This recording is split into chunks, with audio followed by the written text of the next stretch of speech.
By mid-1944, the Eastern Front had become a brutal test of Axis defensive tactics against overwhelming Soviet firepower. The Wehrmacht, though battered, adapted with layered defences, strongpoints fortified with MG-42 nests, hidden Pak-40 anti-tank guns, and pre-sighted artillery zones. Kampfgruppen, formed from battle-hardened survivors, launched counterattacks at weak points using speed and local superiority to stall the Red advance.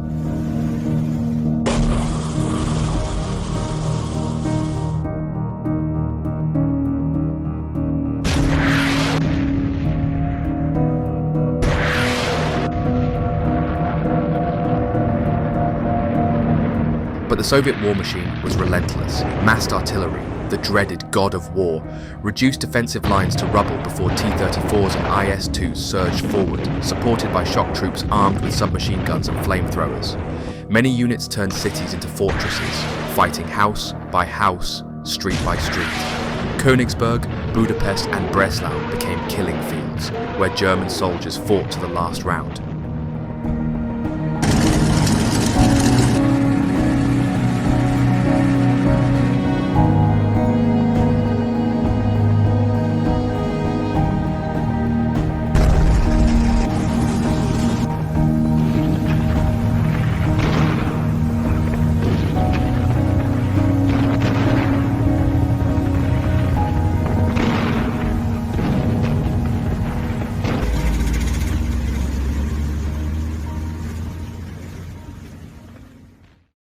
By the latter half of 1944, the once mighty Wehrmacht was in full retreat on the Eastern Front. Nearly everything the Germans had seized since launching their invasion of the Soviet Union in June 1941 had been lost. The Red Army's relentless counter-offensives had forced German forces to abandon vast territories, including Ukraine and most of the Baltic states. Soviet advances had also knocked Bulgaria and Romania out of the war, with Finland seeking peace to avoid further devastation. Meanwhile, Soviet forces had stormed deep into Hungary and Poland, standing at the very doorstep of East Prussia, the heartland of Germany itself. In Poland, General Joseph Harp's Army Group A braced for the inevitable onslaught. His troops manned defensive positions along the Vistula River, hoping to stem the Soviet tide. However, these defences were far from impenetrable. Even before pausing to resupply, the Red Army had already established 3 critical bridgeheads across the river's western bank, setting the stage for their next offensive. One of these footholds lay roughly 36 kilometers south of Warsaw, where Marshal Georgy Zhukov's 1st Belarusian front had secured a bridgehead near the town of Magnuson. This position, spanning up to 16 kilometers in width and 10 kilometers in depth, posed a serious threat to the German lines. Another, located about 35 kilometers southeast, centered around Puławy, stretching 18 kilometers wide and 10 kilometers deep. However, the largest and most dangerous Soviet bridgehead was controlled by Marshal Ivan Konev's 1st Ukrainian Front. Positioned near Sandomierz, approximately 130 kilometers southeast of Warsaw, it covered a massive 60-kilometer wide front and extended over 42 kilometers in depth. It was from here that Konev meticulously planned his next devastating blow against the German defences. Konev, a battle-hardened commander, had risen from humble origins. Born into a peasant family on December 28, 1897, his military career had begun in the First World War, though he saw little action before the collapse of the Russian Empire. However, during the Russian Civil War, he emerged as a formidable leader, serving as Commissar of the 17th Maritime Corps. His rise through the ranks was relentless, attending the Frunze Military Academy, and later commanding a regiment, a division, and even the 57th Special Corps in Mongolia before taking control of the 2nd separate Red Banner Army. Now, in late 1944, Konev stood among the Soviet Union's most feared and effective generals, leading an army poised to strike the final crushing blow against Hitler's eastern defences. The fate of German-held Poland, and possibly Germany itself, hung in the balance. By June 1941, Ivan Konev had already risen to command the 19th Army, holding the rank of Colonel General. He played a key role in the desperate and brutal early battles of the German invasion. However, his career nearly ended in disaster. In September 1941, he was appointed Commander of the Western Front, tasked with halting the relentless advance of the Wehrmacht. Within a month, his forces were encircled and obliterated at Vyazma, where 5 Soviet armies were utterly destroyed. Such a catastrophic failure often led to execution under Stalin's unforgiving regime. It was only through the personal intervention of Marshal Georgy Zhukov that Konev was spared, a rare act of mercy in a war where defeat often meant death. But as Soviet fortunes changed, so did Konev's. By mid-war, he led successive Soviet offensives that pushed the Germans back, reclaiming lost territory. His most decisive moment came in early 1944 when his forces played a crucial role in the annihilation of the Korsun-Cherkasy pocket, a devastating defeat for Hitler's eastern forces. In recognition of his success, he was promoted to Marshal of the Soviet Union, the highest military rank in the Red Army. Now, as 1945 began, Konev was poised to strike once more. Both Konev and Zhukov had received near identical orders: obliterate the German defences along the Vistula River and drive straight to the Oder, bringing the Red Army to the doorstep of Berlin. Their paths, however, would differ. Zhukov's offensive aimed at capturing Warsaw, Radom, Łódź and Poznan, tearing through central Poland with overwhelming force. Meanwhile, Konev's route would take him through Kielce, Częstochowa, Krakow and Katowice, cutting through Silesia's vital industrial heartland, crippling Germany's war production. This was a two-pronged hammer blow designed to crush what remained of the German Eastern Front. Standing in Konev's path was General Fritz Hubert Graeser, commander of the 4th Panzer Army, one of the last significant armoured forces at Hitler's disposal. Born in Frankfurt on March 11, 1888, Graeser had a long military career. He joined the Imperial German Army in 1907, fought in World War I and briefly retired in 1933, only to return in 1935 as Hitler prepared Germany for war. By 1938 he was a colonel leading infantry Regiment 29 of the 3rd Infantry Division, later transformed into a Panzer Grenadier unit. He took part in Operation Barbarossa, commanding troops in the opening invasion of the Soviet Union. Wounded in combat, Graeser returned to the front in March 1943 as the commander of the 3rd Panzer Grenadier Division. By 1944, he had climbed the ranks to lead the 24th Panzer Corps, and in September of that year, he assumed command of the 4th Panzer Army, now desperately trying to hold the Eastern Front together. With 500 to 600 kilometers between the Vistula and the Oder, Graeser's forces faced impossible odds. The Soviets had overwhelming manpower, resources and momentum. The final battle for Poland was about to begin, a battle that would determine the fate of Germany itself. Despite its title, the 4th Panzer Army was anything but a formidable armoured force. By early 1945, it was a shattered remnant of its former strength, with little armour to hold back the overwhelming Soviet advance. At its core, the army was a patchwork of weakened units. General Johannes Bloch's 56th Panzer Corps had only 2 German infantry divisions, the 17th and 214th, alongside the 5th Hungarian Reserve Division. General Hermann Recknagel's 42nd Army Corps consisted of 4 understrength infantry divisions, the 72nd, 88th, 291st and 342nd, while General Maximilian Freiherr von Edelheim's 48th Panzer Corps commanded 3 more infantry divisions, the 68th, 168th and 304th. The only true panzer force available was in Army Reserve, General Walter Nering's 24th Panzer Corps, which fielded 2 understrength armoured divisions. Brigadier General Dietrich von Müller's 16th Panzer Division had a mere 9 outdated Panzer IIIs, 13 outgunned Panzer IVs and 62 Panther tanks. Colonel Albert Brux's 17th Panzer Division mustered 65 Panzer IVs and 19 Panzer IV/70 tank destroyers. Worse still, many of the tank crews were hastily trained recruits who would be experiencing combat for the first time. Meanwhile, Brigadier General Karl Richard Kossmann's 10th Panzer Grenadier Division and Brigadier General Georg Jauer's 20th Panzer Grenadier Division were also operating in the Army's sector. Terrain played a crucial role in the German defence strategy.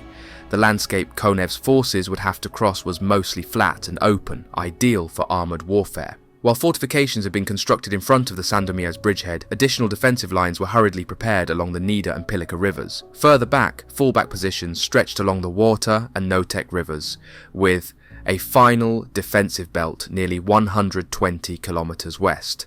However, these fortifications were weak, and many were barely manned due to a severe shortage of troops.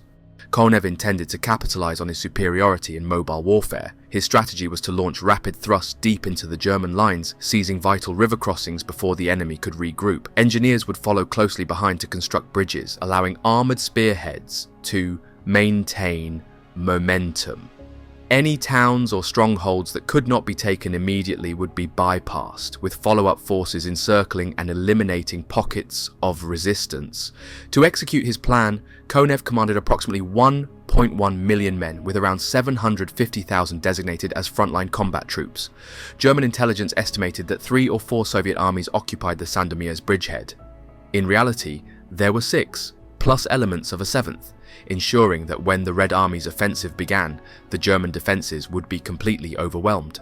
The Soviets had perfected the art of maskirovka, military deception, to an unprecedented level, successfully misleading German intelligence. Within the Sandomierz bridgehead, Soviet forces took extreme precautions to remain undetected. The terrain provided natural cover, allowing tanks, artillery and infantry units to be expertly camouflaged. Radio transmissions were kept to a strict minimum, and all new troop movements across the Vistula River were conducted under the cover of darkness.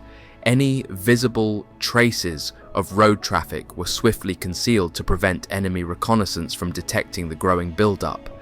To further mislead the Germans, Konev deployed Lieutenant General Pavel Poluboyarov's 4th Guards Tank Corps to create the illusion of 2 additional Soviet tank armies positioned south of the bridgehead on the eastern side of the river. This deception was reinforced by the placement of 500 dummy tanks, carefully arranged to be captured by German aerial reconnaissance. The illusion was made even more convincing with fabricated radio traffic, convincing the Wehrmacht's high command that a major attack could come from the south as well as from the bridgehead itself. Inside the bridgehead, Konev had positioned the bulk of his forces, ready for the impending offensive. Lieutenant General Vladimir Gluzdovsky's 6th Army, consisting of 4 rifle divisions, controlled roughly 40 kilometers of the northern sector. Facing west, the Red Army had amassed overwhelming strength. Colonel General Vasily Gordov's 3rd Guards Army, consisting of 9 infantry divisions, 3 tank brigades, 1 motorized rifle brigade and 3 assault gun regiments, was prepared to spearhead the assault. To its right, Lieutenant General Nikolai Pukov's 13th Army boasted 9 rifle divisions, 3 tank regiments and 4 assault gun regiments, reinforcing the Soviet front line. Meanwhile, Lieutenant General Dmitry Lelyushenko's 4th Tank Army, a highly mobile force, fielded 5 tank brigades, 3 mechanized brigades, 1 motorized rifle brigade, 5 tank regiments, 1 assault gun brigade and 4 assault gun regiments, providing the critical armoured punch needed to break through the German defences. With deception at its peak and an overwhelming force poised for attack, the Germans remained largely unaware of the sheer magnitude of the Soviet threat lurking within the bridgehead. The Red Army was preparing to unleash a devastating offensive that would shatter the already fragile German Eastern Front. Konev's forces were positioned with overwhelming strength, ensuring that when the offensive began, the Germans would be completely outmatched.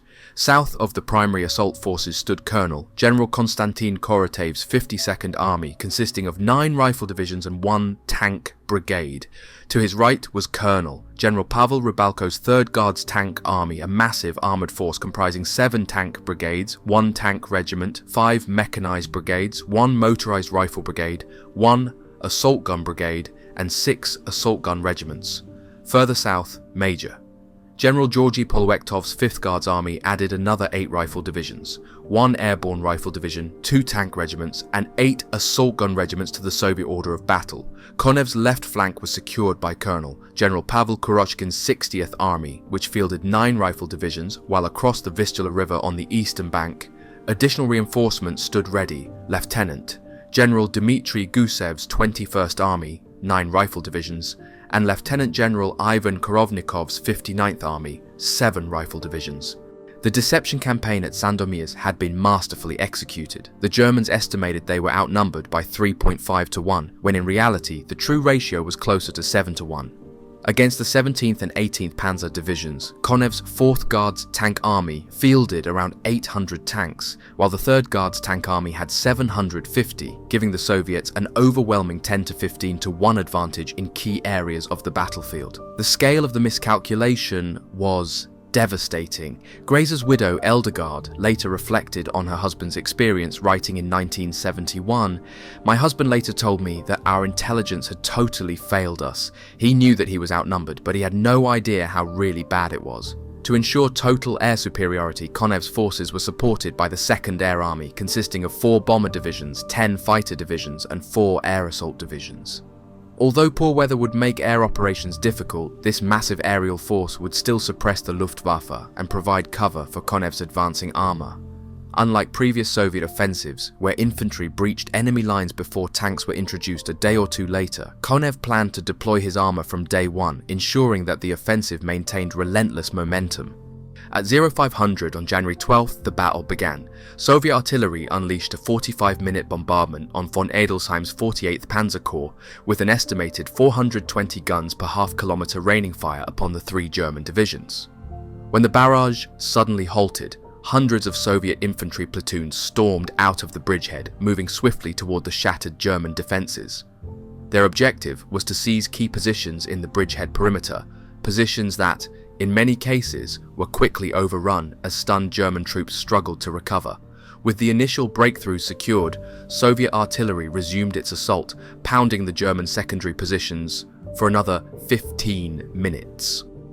As soon as the barrage lifted, the Soviet infantry advanced again, supported by fresh battalions moving in to consolidate previously captured strongpoints. Konev later recalled the precision of this assault in his memoirs. All the gunners had to do is shoot straight, and they never failed. Not once did they get an alarm signal. Stop, you are hitting your own men, from any of the troops attacking along the entire front. The offensive struck hardest against Major General Paul Scheuerpflug's 68th Infantry Division, which bore the full force of Poloektov's 5th Guards Army, the 32nd, Lieutenant General Alexander Rodimstev, 33rd, Lieutenant General Nikita Lebedenko, and 34th, Major General Gleb Baklanov. Guards Rifle Corps drove deep into the German lines. Scheuerpflug's left flank was also under immense pressure as the 52nd Army's 73rd Major General Sarko Martirosyan and 78th Major General Georgy Latishev Rifle Corps joined the assault. To Scheuerpflug's right Major General Ernst Zeiler's 304th Infantry Division faced a massive assault from Major General Petr Tertishny's 15th Rifle Corps and Major General Mikhail Ozumin's 28th Rifle Corps of the 60th Army. Their mission was to split the 4th Panzer Army from General Friedrich Schulz's 17th Army, setting the stage for the Soviet drive toward Krakow. Meanwhile, the 168th Infantry Division, commanded by Colonel Maximilian Roskopf, was overwhelmed by a coordinated attack from the 3rd Guards Army's 21st Major General Alexei Yamanov and 76th Lieutenant General Mikhail Glukov Rifle Corps, supported by the 13th Army's 102nd Major General Ivan Puzikov and 27th Major General Philip Cherokmanov Rifle Corps. As the Soviet advance surged forward, the once formidable 4th Panzer Army was rapidly collapsing under the weight of the Red Army's overwhelming superiority. The battle for Poland had begun, and it would end in total devastation for the Wehrmacht. The sheer concentration of Soviet forces proved overwhelming for the 68th and 168th Infantry Divisions, which simply ceased to exist. Scattered remnants attempted to retreat westward, but most were overrun by the masses of Red Army troops.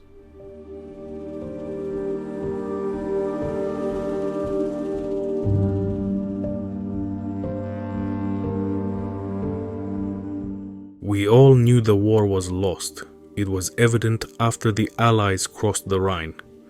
Therefore, many took it upon themselves to try to give orders and their forceful opinions about orders.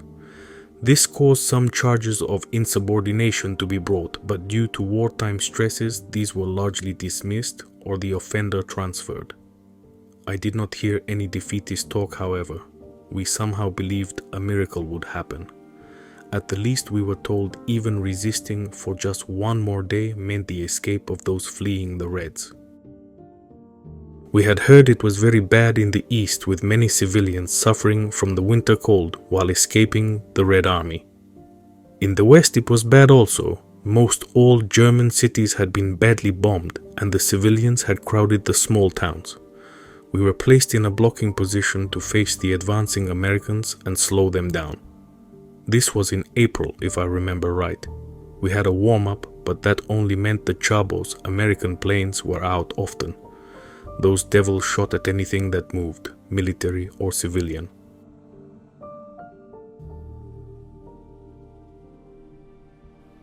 By the end of the day, what had once been full-strength regiments were now reduced to disorganized, under-strength battalions, or worse, Recknagel's corps was in a similarly dire situation, its units collapsing under the weight of the Soviet assault. Recognizing the complete breakdown of the German lines, Konev unleashed his armoured and mechanized divisions. The 4th Tank Army and 3rd Guards Tank Army surged forward, weaving through the advancing Soviet infantry and spreading out ahead of them. The collapse of German defences forced Grazer to commit the 16th and 17th Panzer divisions prematurely, as there was virtually no resistance left from the shattered infantry. In a desperate attempt to contain the breakthrough, Brigadier General Hermann Hohn was ordered to split his 72nd Infantry Division into 3 battle groups and strike at the flank of the Soviet penetration. As the Panzer divisions arrived on the battlefield, they were immediately engaged by Soviet armour. However, with most of the German tank crews inexperienced and poorly trained, they suffered severe losses.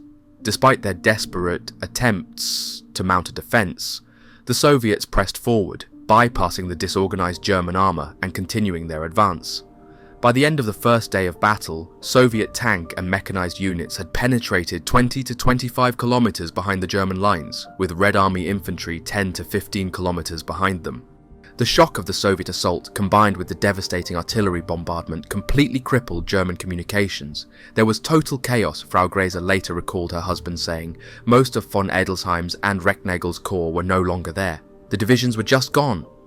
By January 13th, the situation worsened for the Germans. The 17th Panzer Division, desperately attempting to hold its ground near Chmielnik, was completely bypassed on its northern flank by the 4th Tank Army's 10th Guards Tank Corps and Major, General Sergei Pushkarev's 6th Guards Mechanized Corps. Meanwhile, its southern flank was outflanked by Major, General Vasily Novikov's 6th Guards Tank Corps, and Lieutenant General Ivan Sukhov's 9th Mechanized Corps. The entire position south of Kielce was crumbling as the 13th and 52nd Armies advanced relentlessly. A 40 to 50 kilometer gap had now opened between the 17th Panzer Division and Seiler's 304th Infantry Division, the only of Recknagel's divisions that managed to maintain some cohesion while retreating.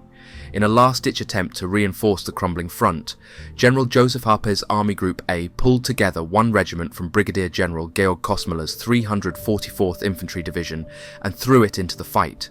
However, it was quickly overwhelmed by the 33rd, Lieutenant General Nikita Lebedenko, and 34th, Major General Gleb Baklanov, Guards Rifle Corps. Meanwhile, Harpe also ordered a combat group from Jauer's 20th Panzer Grenadier Division to reinforce Hohn's battle groups of the 72nd Infantry Division. However, they were met head-on by Soviet infantry and were annihilated as they attempted to counterattack. The remnants of the 72nd fared no better, encountering the 3rd Guards Army's infantry advancing directly behind the 4th Tank Army. In a 1984 letter to the author, First Lieutenant Karl Zimmer, leader of the 72nd, recalled the grim reality of the battle. We could see the Russians in the distance advancing toward us. Their artillery fire quickly forced us into defensive positions. Our own artillery responded weakly. We met the Russians with defensive fire, but they continued to come at us, pushing us back again and again. As Grazer's shattered forces fought desperately, the situation took a further turn for the worse on January 14th, when Zhukov's 1st Belarusian front launched its own offensive. Following a devastating artillery bombardment, Zhukov's forces burst out of their bridgeheads at Magnuserv and Puławy, smashing into the defences of General Smilo Freiherr von Luttwitz's 9th Army. Just as in Grazer's sector 2 days earlier, the surviving German forces were thrown into complete disarray. By now, there was little the Germans could do to contain the Soviet onslaught. The 4th Panzer Army was on the brink of collapse as Soviet mechanized forces pressed westward. By the end of the day, Major General Vasily Grigorev's 31st Tank Corps, operating directly under Konev's 1st Ukrainian Front, had advanced to within 10 kilometers of the Pilika River, finding virtually no German forces left to resist them. South of Kielce, the 16th and 17th Panzer Divisions were now on the verge of encirclement. Major Hans-Gunther Liebisch later described the situation. My battalion, with the remaining elements of the 2nd Panzer Battalion, was located about 12 to 15 kilometers south of Kielce in open terrain. We suffered from heavy attacks from fighter ground attack aircraft, but these were discontinued due to the defensive fire of the mechanized infantry fighting vehicles. Konev's drive toward Krakow was now fully underway. His 59th Army, supported on the left by the 60th Army, pushed toward the ancient Polish city, aiming to cut off the remaining German forces. Meanwhile, von Edelsheim's 48th Panzer Corps, composed of the battered remnants of the 68th, 168th and 304th Infantry Divisions, was transferred to General Friedrich Schulz's 17th Army in a desperate bid to block the Soviet advance. Harp ordered a regimental group from the 10th Panzer Grenadier Division to take up positions near Waldbrum, 14 kilometers north of Krakow, and sent Brigadier General Karl Arning's 75th Infantry Division to reinforce positions south of the town. By January 15th, the 3rd Guards Tank Army crossed the Pilica River, bypassing the hastily organised defensive line at Koniecpol, 30 kilometers east of Częstochowa. As the Soviets ferried in more troops and supplies across the river, the Germans scrambled to set up a last-ditch defence in front of the city, using whatever troops remained.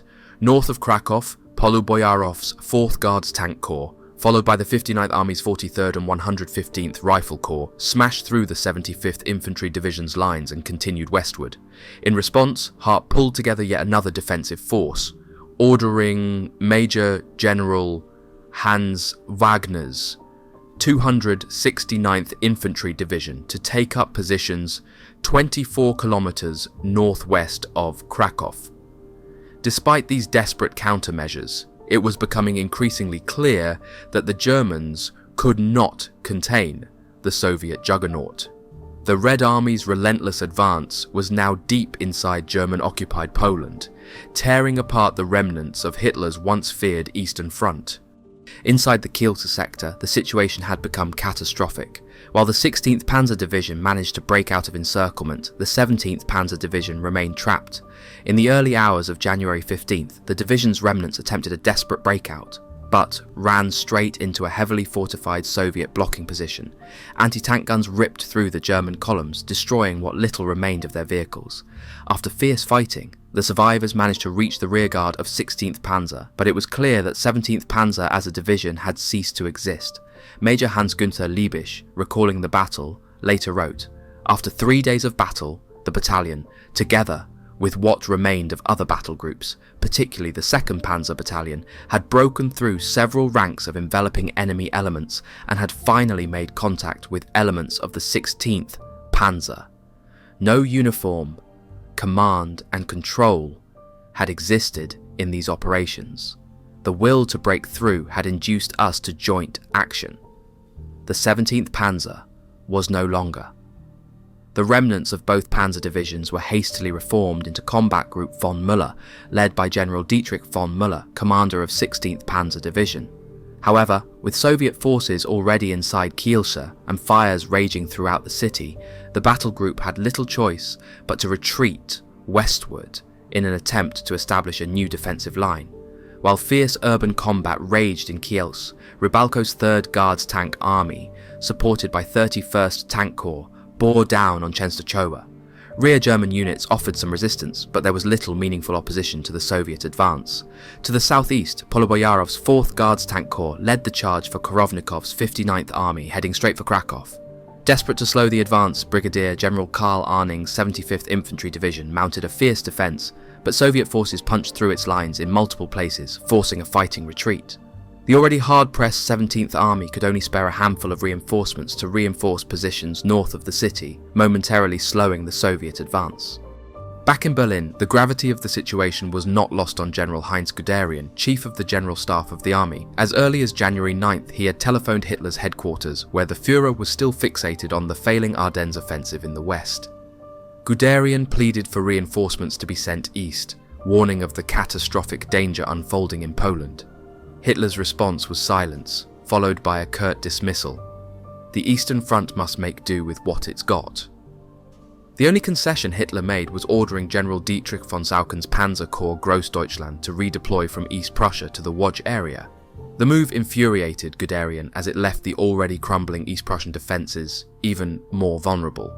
Worse still, the Corps arrived piecemeal and would not be fully operational until January 18th, far too late to prevent disaster. By January 16th, Zhukov's 1st Belarusian front was encircling Warsaw.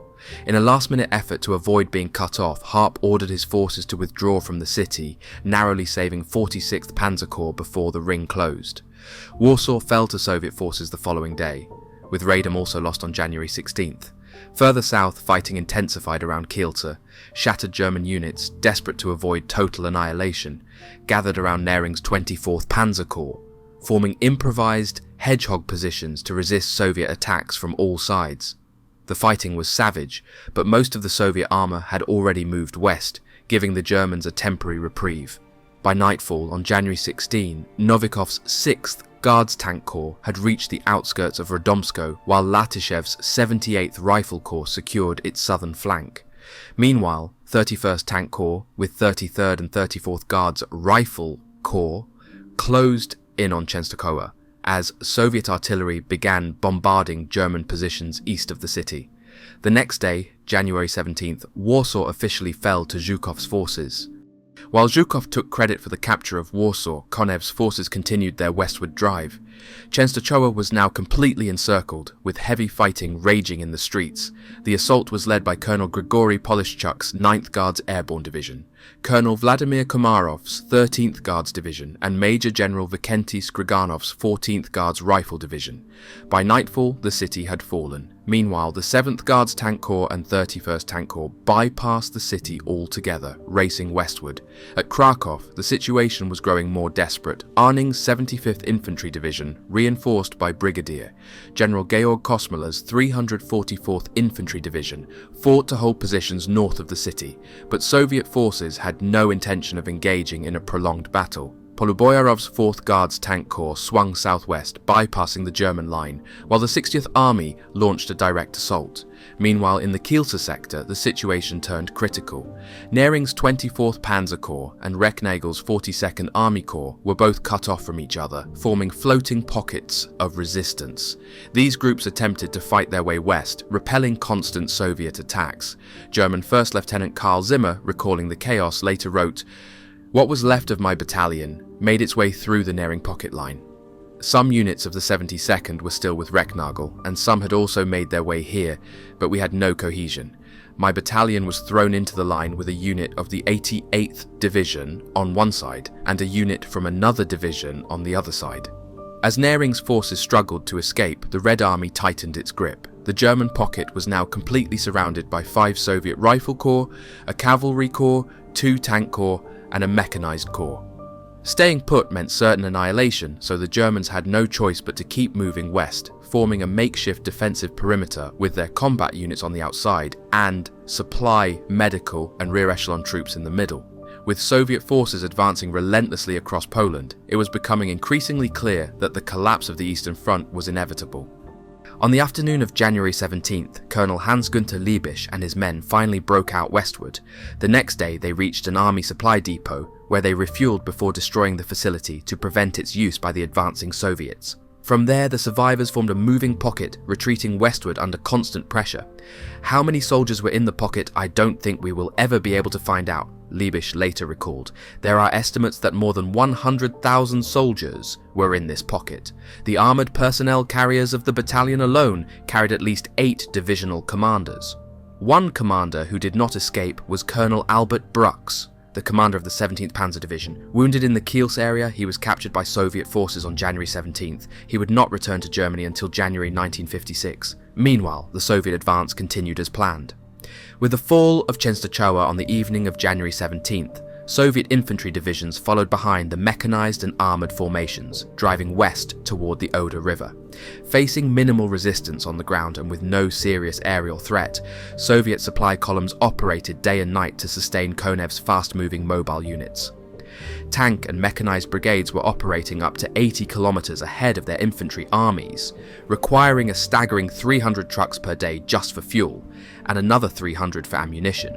This was a logistical feat of immense proportions. Although the Soviets had pre-positioned massive fuel dumps before launching their offensive, they also captured German supply depots along the way. Soviet specialists carefully tested captured fuel for sabotage before it was distributed to Red Army vehicles. These seized resources significantly shortened supply lines, compensating for the fact that Soviet convoys alone could only deliver 1/3 to 1/2 of the fuel and ammunition needed for daily combat operations. Food, however, was a low priority.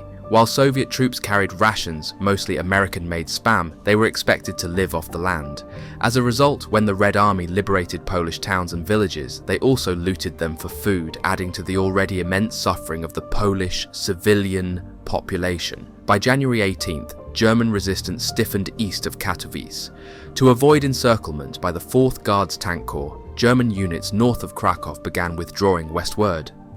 Major General Friedrich Karl Rabe von Pappenheim's 97th Jaeger Division attempted to reinforce the line, filling the gap between the 75th and 712th Infantry Divisions. Additional elements from Brigade. General Hermann von Oppeln-Bronichowski's 20th Panzer Division were also arriving. Further north, 5 Volkssturm battalions formed a makeshift defensive line running from Muskov to Woźniki, about 30 kilometers north of Katowice. Unlike their counterparts in the west, who often surrendered at the first opportunity, the Volkssturm in the east put up stiff resistance. The reason was clear: surrendering to the Americans or British was one thing, but falling into the hands of the vengeful Red Army was another. The Volkssturm consisted of teenagers, old men, and those previously deemed unfit for military service. Armed with a mix of outdated weapons, they were better suited to static defense rather than offensive operations. In many cases, they fought to defend the very towns they lived in, knowing what awaited their families if the Soviets broke through. By January 19th, Krakow fell to Konev's 60th Army. Unlike other Polish cities, which were devastated by artillery and air attacks, Krakow remained largely intact, as the Germans had abandoned the city rather than fighting to the last man. Meanwhile, Rybalko's 3rd Guards Tank Army crossed the Prosna River, pushing deep into Middle Silesia. Soviet advance elements were now less than 60 kilometers from Breslau, modern-day Wrocław, and the Oder River. In response, Grazer ordered Major General Hans Wagner's 269th Infantry Division and Major General Heinrich Vosch's 408th Replacement Division to take defensive positions, survivors from the 56th Panzer Corps, who had fought their way through to link up with Nering's retreating force. Jauer's 20th Panzer Grenadier Division, along with a handful of remaining battalions, formed the rear guard, trying to hold back the relentless Soviet pursuit. The pocket now faced Soviet pressure from multiple directions. The 3rd Guards Army pressed from the south and east, while Major General Vladimir Kolpakchi's 69th Army of Zhukov's front attacked from the north. With nowhere else to turn, the Germans pivoted northwest, desperately trying to link up with von Sauken's Panzer Corps Grossdeutschland, which had been pushed out of Łódź and was now retreating southeast. 4 Soviet rifle corps relentlessly harassed the retreating pocket, and Jauer's rear guard fought fiercely to delay them. By January 20th, elements of the 17th Panzer ground troops, army battle groups, and Volkssturm units prepared for the inevitable siege. Konev, meanwhile, was fully aware of Zhukov's units were forced to abandon Namyslo, located 50 kilometers from the city. With no solid defensive line in place, Breslau's eastern approaches were now completely exposed. Inside the Nering pocket, the situation was reaching its breaking point. By January 22nd, the pocket had fragmented into several smaller groups, each fighting desperately to reach safety. That same day, Liebig's battalion and its battle group finally broke through Soviet lines, making contact with elements of the Brandenburg Division, but their relief was short-lived. Soviet forces were already west of Sieradz, meaning more battles lay ahead before reaching the Oder River. Not all German forces were as fortunate. About 65 kilometers east of Sieradz, a trapped combat group, including remnants of 42nd Army Corps, fought a desperate battle near Piotrków. Soviet second echelon forces from the 3rd Guards Army overwhelmed the encircled German troops, capturing some, while most were killed, including General Recknagel, the corps commander. Around Katowice, the battle showed no signs of slowing. Major General Ernst Zeiler's 304th Infantry Division, already stretched thin, fought against the 31st Guards Tank Corps north of Gleiwitz. Zeiler had just assumed command after his predecessor, Brigadier General Ulrich Liss, had been wounded and captured. On Zeiler's left flank, Colonel Hans Kreppel's 100th Jaeger Division fought desperately to hold the Oder line against Soviet cavalry attacks. By January 23rd, Konev's forces reached the Oder River. Without hesitation, Soviet engineers and assault troops began crossing. Pushkarov's 6th Guards Mechanized Corps was the first to establish a bridgehead 50 kilometers northwest of Breslau. In the 5th Guards Arms sector, Rodimstev's 32nd Guards Rifle Corps sent assault forces across the river at Olawa, and Brzeg, establishing footholds 25 to 35 kilometers southeast of Breslau. In many cases, German forces remained unaware of these crossings, allowing the Soviets to solidify their positions for future offensives. For 2 more days, the battle for Katowice intensified. The 1st Guards Cavalry Corps captured Gliwice, defeating the 30th Infantry and 20th Panzer Divisions. Meanwhile, the 118th Rifle Corps began advancing into the western suburbs of Katowice itself. To the southeast, Kurochkin's 60th Army pressed hard against the 371st and 359th Infantry Divisions, forcing the Germans into a desperate defense of Oswiecim. As the Soviet bridgeheads across the Oder expanded, supply lines were quickly established, preparing for the final assault on Breslau. Meanwhile, Lelyushenko's 4th Tank Army was already pushing westward towards Steinau, where only a Volkssturm battalion and scattered combat groups stood in the way. Further north, the floating Naring Pocket continued its chaotic retreat. Bypassing Soviet strongholds around Ostrova, the Germans launched raids on Soviet supply columns, destroying valuable fuel and ammunition convoys. By now, Naring's forces had pulled ahead of von Sauken's Grossdeutschland Panzer Corps, which was fighting a desperate rearguard action to prevent total annihilation. Both groups aimed to reach the Oder near Glogau, their last hope of escape. By January 26th, Konev's armies controlled the eastern bank of the Oder, stretching from north of Steinau to Kozla, 90 kilometers south of Breslau. The only exception was a German bridgehead east of Breslau, where the 269th Infantry Division and scattered combat groups continued to resist Martirosian's 73rd Rifle Corps. The battle for Poland was over. The race for Berlin had begun. As Rybalka's 3rd Guards Tank Army pushed German forces west of Katowice farther south, it placed 3 corps of the 17th Army at risk of encirclement. Surprisingly, this left Konev with a difficult decision. His primary objective was to seize the Silesian industrial region intact. But if the Germans chose to fight house by house, it would devastate the area and inflict horrific casualties on the First Ukrainian Front. The industrial zone was 110 kilometers long and 70 kilometers wide, and prolonged urban combat could destroy much of its valuable infrastructure. I admit I was experiencing an inner conflict, Konev later wrote in his memoirs. Several days earlier, I had issued orders for an encirclement. The opportunity to trap and annihilate nearly 100,000 German troops was incredibly tempting. However, the brutality of close-quarters combat would come at a terrible cost, especially with the end of the war in sight. Konev knew that such losses would weigh heavily on any commander. As a result of my meditations, I finally decided not to encircle the Nazis, but to leave a free corridor for their exit from the Silesian area and finish them off later when they came out into the field, he wrote. To implement this strategy, Konev ordered Rybalko to halt his southern advance and pivot westward, setting his sights on Ratibors. Simultaneously, the 59th and 60th Armies were instructed to increase pressure on German forces in the Katowice sector, accelerating their retreat. By the final days of January, Konev's calculated decision to leave an escape route for German forces in Katowice had proven correct. The retreating Wehrmacht abandoned the Silesian industrial zone, allowing the 59th and 60th Armies to seize it largely intact. Meanwhile, Martirosian's 73rd Rifle Corps eliminated the last German bridgehead east of Breslau, securing the entire eastern bank of the Oder River under the First Ukrainian Front's control. To the north, the Naring Pocket survivors finally reached safety near Glogau on January 26th.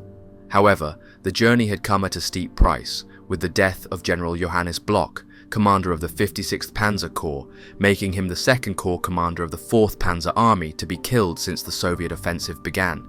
As more German units crossed the Oder, new orders were issued.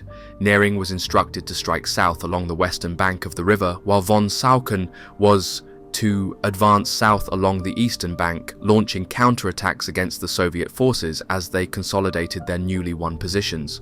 Though the Red Army had achieved a resounding victory, the battle for Silesia was far from over.